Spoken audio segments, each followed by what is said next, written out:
Hi ಸ್ನೇಹಿತರೆ, ನೋಡಿ, ಗೃಹಲಕ್ಷ್ಮಿ ಯೋಜನೆಯ ಪ್ರತಿಯೊಂದು ಫಲಾನುಭವಿಗಳಿಗೂ ಹಾಗೂ ರೇಷನ್ ಕಾರ್ಡ್ ಹೊಂದಿರುವ ಪ್ರತಿಯೊಂದು ಕಾರ್ಡ್ದಾರರಿಗೂ ಕೂಡ ಕೊನೆಗೂ ಸರ್ಕಾರದಿಂದ ಭರ್ಜರಿ ಗುಡ್ಡಿಸ್ನ ಕೊಟ್ಟಿದ್ದು, ನಿಮ್ಮ ಬ್ಯಾಂಕ್ ಖಾತೆಗೆ ಒಟ್ಟಿಗೆ 5,500 ರೂಪಾಯಿ ಹಣನ ಸರ್ಕಾರ ಜಮಾ ಮಾಡ್ತಾ ಇದ್ದು, ಹೇಗೆ ಈ ಒಂದು ಹಣ ನಿಮ್ಮ ಬ್ಯಾಂಕ್ ಖಾತೆಗೆ ಜಮಾ ಆಗ್ತಾ ಇದೆ ಅಂದರೆ, ಗೃಹಲಕ್ಷ್ಮಿ ಯೋಜನೆಯಲ್ಲಿ ಪ್ರತಿಯೊಂದು ಫಲಾನುಭವಿಗಳಿಗೆ ನಿಮ್ಮ ಬ್ಯಾಂಕ್ ಖಾತೆಗೆ 2,000 ಹಣ ಬದಲು ಈ ಬಾರಿ 4,000 ಹಣನ ಸರ್ಕಾರ ಜಮಾ ಮಾಡ್ತಾ ಇದ್ದು, ನಿಮ್ಮ ಬ್ಯಾಂಕ್ ಖಾತೆಗೆ ಈ ಒಂದು ಹಣನ ಇಂದು ಭಾನುವಾರ ಫೆಬ್ರವರಿ 1ರಂದು ಕರ್ನಾಟಕದ ಒಟ್ಟು 26 ಜಿಲ್ಲೆಗಳಿಗೆ ಈ ಒಂದು ಹಣ ಜಮಾ ಮಾಡ್ತಾ ಇದ್ದಾರೆ. ಅದೇ ರೀತಿ ರೇಷನ್ ಕಾರ್ಡ್ ಹೊಂದಿರುವ ಕಾರ್ಡ್ದಾರರ ಬ್ಯಾಂಕ್ ಖಾತೆಗೂ ಕೂಡ 1,500 ರೂಪಾಯಿ ಹಣನ ಸರ್ಕಾರ ಜಮಾ ಮಾಡ್ತಾ ಇದ್ದು, ಒಟ್ಟು 5,500 ಹಣನ ಸರ್ಕಾರ ಯಾವ ಜಿಲ್ಲೆಯ ಯಾವ ಫಲಾನುಭವಿಗಳಿಗೆ ಜಮಾ ಮಾಡ್ತಾ ಇದೆ ಅಂತ ನಾನು ನಿಮಗೆ ತಿಳಿಸ್ಕೊಡ್ತಾ ಇದ್ದೀನಿ. ಅದಕ್ಕಿಂತ ಮೊದಲು ನೋಡಿ ವೀಕ್ಷಕರೇ, ನೀವೇನಾದ್ರೂ ಇನ್ನೂ ಕೂಡ ನನ್ನ ಚಾನಲ್ನ ಸಬ್ಸ್ಕ್ರೈಬ್ ಆಗಿಲ್ಲ ಅಂದರೆ ದಯವಿಟ್ಟು ಪ್ರತಿಯೊಬ್ಬರು ಚಾನಲ್ನ ಸಬ್ಸ್ಕ್ರೈಬ್ ಮಾಡ್ಕೊಳ್ಳಿ, ಹಾಗೆ ವಿಡಿಯೋಗೆ ಒಂದು ಲೈಕ್ನ ಕೊಡಿ. ಹೌದು ವೀಕ್ಷಕರೇ, ಸರ್ಕಾರದಿಂದ ಗೃಹಲಕ್ಷ್ಮಿ ಹಾಗೂ ರೇಷನ್ ಕಾರ್ಡ್ ಹೊಂದಿರುವ ಪ್ರತಿಯೊಂದು ಫಲಾನುಭವಿಗಳಿಗೆ ಭರ್ಜರಿ ಗುಡ್ಡಿಸ್ನ ಕೊಟ್ಟಿದೆ. ನಿಮ್ಮ ಬ್ಯಾಂಕ್ ಖಾತೆಗೆ ಒಟ್ಟು 5,500 ರೂಪಾಯಿ ಹಣನ ಸರ್ಕಾರ ಜಮಾ ಮಾಡ್ತಾ ಇದ್ದು, ಇಲ್ಲಿ 4,000 ಹಣ ಗೃಹಲಕ್ಷ್ಮಿ ಯೋಜನೆಯ ಫಲಾನುಭವಿಗಳಿಗೆ ಸರ್ಕಾರ ಜಮಾ ಮಾಡ್ತಾ ಇದೆ. ಅಂದರೆ ನಿಮ್ಮ ಬ್ಯಾಂಕ್ ಖಾತೆಗೆ ನವೆಂಬರ್ ತಿಂಗಳ 26ನೇ ಕಂತು ಹಾಗೂ ಡಿಸೆಂಬರ್ ತಿಂಗಳ 27ನೇ ಕಂತು, ಈ 2 ತಿಂಗಳ 4,000 ಹಣನ ಸರ್ಕಾರ ನಿಮ್ಮ ಬ್ಯಾಂಕ್ ಖಾತೆಗೆ ಫೆಬ್ರವರಿ 1 ಅಂದರೆ ಭಾನುವಾರದಿಂದ ಕರ್ನಾಟಕದ 26 ಜಿಲ್ಲೆಗಳಿಗೆ ಜಮಾ ಮಾಡ್ತಾ ಇದ್ದು, ಜನವರಿ ತಿಂಗಳ ಗೃಹಲಕ್ಷ್ಮಿ ಹಣನ ಕೂಡ ನಿಮ್ಮ ಬ್ಯಾಂಕ್ ಖಾತೆಗೆ ಫೆಬ್ರವರಿ 15ನೇ ತಾರೀಕು ಮೇಲೆ ಸರ್ಕಾರ ಜಮಾ ಮಾಡ್ತೀವಿ ಅಂತ ಕೂಡ ಮಾಹಿತಿ ಕೊಟ್ಟಿದೆ. ಅದೇ ರೀತಿ ನೋಡಿ ವೀಕ್ಷಕರೇ, ಈ ಗೃಹಲಕ್ಷ್ಮಿ ಯೋಜನೆಯ ಫಲಾನುಭವಿಗಳ ಜೊತೆಗೆ ರೇಷನ್ ಕಾರ್ಡ್ ಹೊಂದಿರುವ ಪ್ರತಿಯೊಂದು ಕಾರ್ಡ್ದಾರರಿಗೂ ಕೂಡ ಪ್ರತಿ ಕಾರ್ಡಿಗೆ 1,500 ರೂಪಾಯಿ ಹಣನ ಸರ್ಕಾರ ಕೊಡ್ತೀವಿ ಅಂತ ಒಂದು ಮಾಹಿತಿ ಬರ್ತಾ ಇತ್ತು. ಹಾಗಾದರೆ ನಿಮ್ಮ ಬ್ಯಾಂಕ್ ಖಾತೆಗೆ ಈ ಒಂದು ಹಣ ಬರ್ತಾ ಇದೆಯಾ? ನೋಡಿ ವೀಕ್ಷಕರೇ, ಈ 1,500 ರೂಪಾಯಿ ಹಣ ನಿಮ್ಮ ಬ್ಯಾಂಕ್ ಖಾತೆಗೆ ಬರ್ತಾ ಇಲ್ಲ. ಆದರೆ ಈ ಒಂದು ಹಣಕ್ಕೆ ಸಿಗುವಂತಹ ಆಹಾರ ಪದಾರ್ಥಗಳನ್ನ ಇನ್ನು ಮುಂದೆ ಪ್ರತಿ ತಿಂಗಳು ಸರ್ಕಾರ ಉಚಿತವಾಗಿ ಪ್ರತಿ ಫಲಾನುಭವಿಗಳಿಗೆ ಕೊಡ್ತಾ ಇದ್ದು, ಅಡುಗೆ ಎಣ್ಣೆ, ತೊಗರಿ ಬೇಳೆ, ಸಕ್ಕರೆ, ಉಪ್ಪು, ರಾಗಿ ಮತ್ತು ಗೋಧಿ, ಈ ರೀತಿಯ 5 ಆಹಾರ ಪದಾರ್ಥಗಳನ್ನ ಇನ್ನು ಮುಂದೆ ಪ್ರತಿ ತಿಂಗಳು ಸರ್ಕಾರ ನಿಮ್ಮ ಒಂದು ರೇಷನ್ ಕಾರ್ಡ್ಗೆ ಕೊಡ್ತಾ ಇದ್ದು, ಈ ಫೆಬ್ರವರಿ ತಿಂಗಳಿಂದ ಪ್ರತಿಯೊಂದು ಫಲಾನುಭವಿಗಳು ಈ ಒಂದು ಆಹಾರ ಪದಾರ್ಥಗಳನ್ನ ಕೂಡ ಪಡ್ಕೋತೀರ. ಅದೇ ರೀತಿ ನೋಡಿ ವೀಕ್ಷಕರೇ, ನೀವು ಗೃಹಲಕ್ಷ್ಮಿ ಯೋಜನೆಯ 2 ತಿಂಗಳ 4,000 ಹಣನ ಪಡಿಬೇಕು ಅಂದರೆ ಸರ್ಕಾರದಿಂದ ಹಣಕಾಸು ಇಲಾಖೆ ಕೆಲವು ಹೊಸ ನಿಯಮಗಳನ್ನ ಜಾರಿಗೆ ತಂದಿದ್ದು, ಈ ನಿಯಮಗಳನ್ನ ಯಾರೆಲ್ಲ ಫಲಾನುಭವಿಗಳು ಪಾಲಿಸಿದ್ದೀರಾ ಅಂತಹ ಫಲಾನುಭವಿಗಳ ಬ್ಯಾಂಕ್ ಖಾತೆಗೆ ಮಾತ್ರ ಈ ಗೃಹಲಕ್ಷ್ಮಿ ಯೋಜನೆಯ 4,000 ಹಣ ಜಮಾ ಆಗೋದು ಅಂತ ಮಾಹಿತಿ ಕೊಟ್ಟಿದೆ. ಹಾಗಾದರೆ ಬನ್ನಿ ವೀಕ್ಷಕರೇ, ಸರ್ಕಾರ ಯಾವ ಫಲಾನುಭವಿಗಳಿಗೆ ಹಣನ ಜಮಾ ಮಾಡ್ತಾ ಇದೆ ಮತ್ತು ಸರ್ಕಾರ ಜಾರಿಗೆ ತಂದಿರುವ ಈ ಹೊಸ ನಿಯಮಗಳು ಏನು ಅಂತ ಕೂಡ ನಾನು ನಿಮಗೆ ತಿಳಿಸ್ಕೊಡ್ತಾ ಇದ್ದೀನಿ.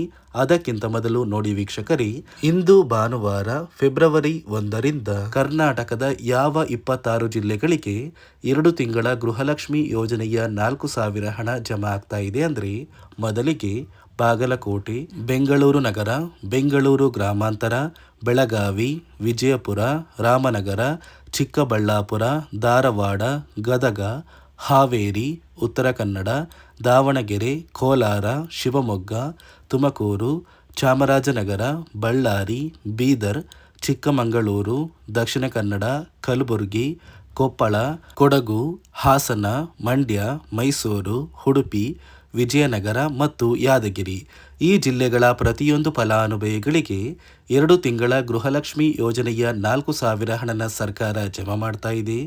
ಈ ಫೆಬ್ರವರಿ ತಿಂಗಳ ಮೊದಲ ವಾರದಷ್ಟರಲ್ಲಿ ಪ್ರತಿಯೊಂದು ಫಲಾನುಭವಿಗಳು ನಿಮ್ಮ ಬ್ಯಾಂಕ್ ಖಾತೆಗೆ ಗೃಹಲಕ್ಷ್ಮಿ ಯೋಜನೆಯ 4,000 ಹಣನ ಆದಷ್ಟು ಬೇಗ ಪಡ್ಕೋತೀರಾ. ನೋಡಿ ಸ್ನೇಹಿತರೆ, ಈ ಬಾರಿ ಸುಮಾರು 1 ಲಕ್ಷಕ್ಕಿಂತ ಅಧಿಕ ಫಲಾನುಭವಿಗಳ ಬ್ಯಾಂಕ್ ಖಾತೆಗೆ ಸರ್ಕಾರ ಗೃಹಲಕ್ಷ್ಮಿ ಯೋಜನೆಯ ಹಣನ ಜಮಾ ಮಾಡ್ತಾ ಇಲ್ಲ. ಕಾರಣ ಏನು ಅಂದರೆ, ನಿಮ್ಮ ಬ್ಯಾಂಕ್ ಖಾತೆಗೆ ಡೆಬಿಟ್ ಮೂಲಕ ಹಣ ಜಮಾ ಮಾಡುವಂತಹ ಸಂದರ್ಭದಲ್ಲಿ ಸರ್ಕಾರ ಸಾಕಷ್ಟು ಫಲಾನುಭವಿಗಳ ಒಂದು ಬ್ಯಾಂಕ್ ಖಾತೆಗೆ ಹಣ ಜಮಾ ಮಾಡೋದನ್ನು ಕ್ಯಾನ್ಸಲ್ ಮಾಡಿದೆ. ಯಾಕಂದರೆ ಇತ್ತೀಚೆಗೆ ಹಣಕಾಸು ಇಲಾಖೆ ಜಾರಿಗೆ ತಂದಿರುವ 5 ನಿಯಮಗಳ ಆಧಾರದ ಮೇಲೆ ಪ್ರತಿಯೊಂದು ಫಲಾನುಭವಿಗಳಿಗೆ ಸರ್ಕಾರ ಈ ಒಂದು ಹಣನ ಜಮಾ ಮಾಡ್ತಾ ಇದ್ದು, ಯಾರೆಲ್ಲ ಫಲಾನುಭವಿಗಳು ಈ ನಿಯಮಗಳನ್ನ ಪಾಲಿಸಿಲ್ಲ, ನಿಮ್ಮ ಬ್ಯಾಂಕ್ ಖಾತೆಗೂ ಕೂಡ ಹಣ ಜಮಾ ಆಗೋದಿಲ್ಲ. ಹಾಗಾದರೆ ಬನ್ನಿ ಸ್ನೇಹಿತರೆ, ಸರ್ಕಾರ ಜಾರಿಗೆ ತಂದಿರುವ ಆ 5 ಹೊಸ ನಿಯಮಗಳು ಏನು ಅಂತ ನಾನು ನಿಮಗೆ ತಿಳಿಸ್ಕೊಡ್ತಾ ಇದ್ದೀನಿ. ನೋಡಿ ಸ್ನೇಹಿತರೆ, ಮೊದಲನೆಯ ಒಂದು ನಿಯಮ ಬಂದು, ಸಾಕಷ್ಟು ಫಲಾನುಭವಿಗಳು ಹೊಂದಿರುವಂತಹ ಒಂದು ರೇಷನ್ ಕಾರ್ಡ್ ಏನಿದೆ, ಆ ಒಂದು ರೇಷನ್ ಕಾರ್ಡ್ನ ಮನೆಯ ಸದಸ್ಯರ ಪ್ರತಿಯೊಬ್ಬರ ಒಂದು ಆಧಾರ್ ಕಾರ್ಡ್ನ ನಿಮ್ಮ ರೇಷನ್ ಕಾರ್ಡ್ಗೆ ಕಡ್ಡಾಯವಾಗಿ ಲಿಂಕ್ ಮಾಡಿಸ್ಬೇಕು. ಅಂದರೆ ಈ ಒಂದು ಲಿಂಕ್ ಮಾಡಿಸುವಂತಹ ಒಂದು ಪ್ರೊಸೀಜರ್ಗೆ ಸರ್ಕಾರ KYC ಅಂತ ಕರೀತಾರೆ. ನಿಮ್ಮ ರೇಷನ್ ಕಾರ್ಡ್ಗೆ ಇನ್ನೂ ಸಹ KYC ಆಗಿಲ್ಲ ಅಂದರೆ ನಿಮ್ಮ ಬ್ಯಾಂಕ್ ಖಾತೆಗೆ ಸರ್ಕಾರ ಮುಂದಿನ ದಿನಗಳಲ್ಲಿ ಗೃಹಲಕ್ಷ್ಮಿ ಯೋಜನೆಯ ಹಣನ ಕ್ಯಾನ್ಸಲ್ ಮಾಡುತ್ತೆ. ಅದೇ ರೀತಿ ಎರಡನೆಯ ಒಂದು ನಿಯಮ ಬಂದು, ಸಾಕಷ್ಟು ಫಲಾನುಭವಿಗಳು ಕಳೆದ 3 ತಿಂಗಳಿಂದ ಸರ್ಕಾರದಿಂದ ಬರ್ತಾ ಇರುವಂತಹ ಒಂದು ರೇಷನ್ ಏನಿದೆ, ಅಂದರೆ ಉಚಿತ ಅಕ್ಕಿ ಏನಿದೆ, ಈ ಒಂದು ರೇಷನ್ನ ಪಡ್ಕೋತಾ ಇಲ್ಲ. ಒಂದು ವೇಳೆ ಕಳೆದ 3 ತಿಂಗಳಿಂದ ನೀವು ರೇಷನ್ನ ಪಡ್ಕೊಂಡಿಲ್ಲ ಅಂದರೆ ಸರ್ಕಾರ ನಿಮ್ಮ ಬಳಿ ಇರುವಂತಹ ಒಂದು ರೇಷನ್ ಕಾರ್ಡ್ನ ಕ್ಯಾನ್ಸಲ್ ಮಾಡುತ್ತೆ. ನಿಮ್ಮ ರೇಷನ್ ಕಾರ್ಡ್ನ ಸರ್ಕಾರ ಕ್ಯಾನ್ಸಲ್ ಮಾಡಿದರೆ ನಿಮ್ಮ ಬ್ಯಾಂಕ್ ಖಾತೆಗೆ ಗೃಹಲಕ್ಷ್ಮಿ ಯೋಜನೆಯ ಹಣ ಇರ್ಬೋದು ಮತ್ತು ಸರ್ಕಾರದಿಂದ ಬರುವಂತಹ ಒಂದು ಸೌಲಭ್ಯಗಳನ್ನ ನೀವು ಕಳ್ಕೋಬೇಕಾಗುತ್ತೆ. ಅದೇ ರೀತಿ ಮೂರನೆಯ ಒಂದು ನಿಯಮ ಬಂದು, ನೋಡಿ ಸ್ನೇಹಿತರೆ, ನಿಮ್ಮ ಬಳಿ ಇರುವಂತಹ ಒಂದು ಆಧಾರ್ ಕಾರ್ಡ್ ಏನಿದೆ, ಆ ಒಂದು ಆಧಾರ್ ಕಾರ್ಡ್ನ ಕಳೆದ 15 ವರ್ಷಗಳಲ್ಲಿ ನೀವು ಯಾವುದೇ ರೀತಿಯ ಒಂದು ತಿದ್ದುಪಡಿನ ಮಾಡಿಸಿಲ್ಲ ಅಂದರೆ ನಿಮ್ಮ ಬ್ಯಾಂಕ್ ಖಾತೆಗೆ ಸರ್ಕಾರ ಗೃಹಲಕ್ಷ್ಮಿ ಯೋಜನೆಯ ಹಣನ ಕ್ಯಾನ್ಸಲ್ ಮಾಡುತ್ತೆ. ಯಾಕಂದರೆ ಸರ್ಕಾರದಿಂದ ಬಂದಿರುವಂತಹ ಒಂದು ಆದೇಶದ ಪ್ರಕಾರ ಪ್ರತಿಯೊಂದು ಫಲಾನುಭವಿಗಳು ಕಳೆದ 15 ವರ್ಷಗಳಲ್ಲಿ ಯಾವುದೇ ರೀತಿಯ ಒಂದು ತಿದ್ದುಪಡಿನ ನಿಮ್ಮ ಆಧಾರ್ ಕಾರ್ಡ್ಗೆ ನೀವು ಮಾಡಿಸಿಲ್ಲ ಅಂದರೆ ಕಡ್ಡಾಯವಾಗಿ ಆದಷ್ಟು ಬೇಗ ನಿಮ್ಮ ಆಧಾರ್ ಕಾರ್ಡ್ಗೆ ತಿದ್ದುಪಡಿನ ಮಾಡಿಸಿ. ಅದೇ ರೀತಿ ನಾಲ್ಕನೆಯ ಒಂದು ನಿಯಮ ಬಂದು, ನಿಮ್ಮ ಕುಟುಂಬದ ಒಂದು ವಾರ್ಷಿಕ ಆದಾಯ 7 ಲಕ್ಷಕ್ಕಿಂತ ಕಡಿಮೆ ಇರಬೇಕು. ಒಂದು ವೇಳೆ ನಿಮ್ಮ ಕುಟುಂಬದ ವಾರ್ಷಿಕ ಆದಾಯ 7 ಲಕ್ಷಕ್ಕಿಂತ ಜಾಸ್ತಿ ಇದ್ದರೆ ನಿಮ್ಮ ಬ್ಯಾಂಕ್ ಖಾತೆಗೆ ಸರ್ಕಾರ ಗೃಹಲಕ್ಷ್ಮಿ ಯೋಜನೆಯ ಹಣನ ಕ್ಯಾನ್ಸಲ್ ಮಾಡುತ್ತೆ. ಅದೇ ರೀತಿ ಐದನೆಯ ಒಂದು ನಿಯಮ ಬಂದು, ನಿಮ್ಮ ಕುಟುಂಬದ ಸದಸ್ಯರು ಅಥವಾ ಗೃಹಲಕ್ಷ್ಮಿ ಯೋಜನೆಯ ಫಲಾನುಭವಿಗಳು ಯಾರು ಕೂಡ ಸರ್ಕಾರಿ ನೌಕರರಾಗಿ ಕಾರ್ಯನಿರ್ವಹಿಸ್ತಾ ಇರಬಾರ್ದು. ಒಂದು ವೇಳೆ ನಿಮ್ಮ ಕುಟುಂಬದಲ್ಲಿ ಯಾರೇ ಆಗಿದ್ರೂ ಸರ್ಕಾರಿ ನೌಕರರಾಗಿ ಕಾರ್ಯನಿರ್ವಹಿಸ್ತಾ ಇದ್ದರೆ ನಿಮ್ಮ ಬ್ಯಾಂಕ್ ಖಾತೆಗೆ ಗೃಹಲಕ್ಷ್ಮಿ ಯೋಜನೆಯ ಹಣ ಕ್ಯಾನ್ಸಲ್ ಆಗುತ್ತೆ. ಈ 5 ನಿಯಮಗಳ ಆಧಾರದ ಮೇಲೆ ಪ್ರತಿಯೊಂದು ಫಲಾನುಭವಿಗಳಿಗೆ ಸರ್ಕಾರ ಹಣ ಜಮಾ ಮಾಡ್ತಾ ಇದೆ.